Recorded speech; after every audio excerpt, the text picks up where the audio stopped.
Здравейте хора! Сега ще предавам на коментарите на CS Counter-Strike.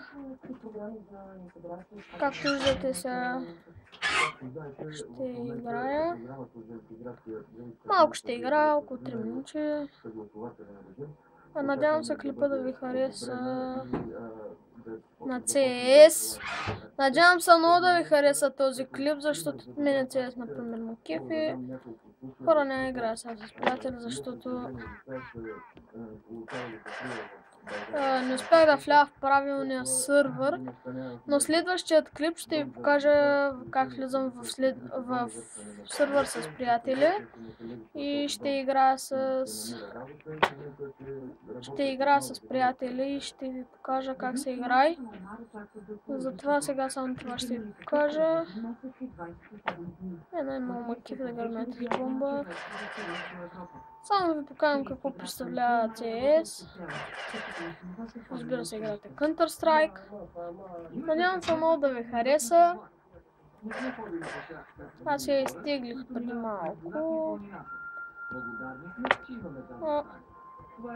На мен, например, ми харесва CS. Както виждате, играете тук с приятели, просто избирате правилен сървър. Играете, тази зона е на враговете, мисля, че Б беше на враговете, ако ви...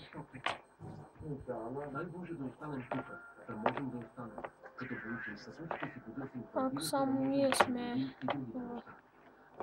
Не трябва да сме добрите. Аз играя сега на CS, мен ме кефи. Ще ви покажа следващия път, защото сега много прибързах. Трябваше да бързам малко и така да кача клипа. Гледайте, малко е страшна CS, но много ще ви изкефи. От zamunda.net пишете CS 1.6, ако искате да играете оригиналната версия. CS 1.6 се пише, аз например те пиша. В zamunda.net, само да имате регистрация. Както виждате, няма хора, защото не играя с приятеля. Имам още бомба. Защото не играя с приятели, хора, и затова... Но само ще ви покажа така да разгледате. И нямам какво да ви покажам. Такъв сървър ме пуснаха просто. Но надявам се, че следващия път ще ви вкарам сървър, който ще ви хареса.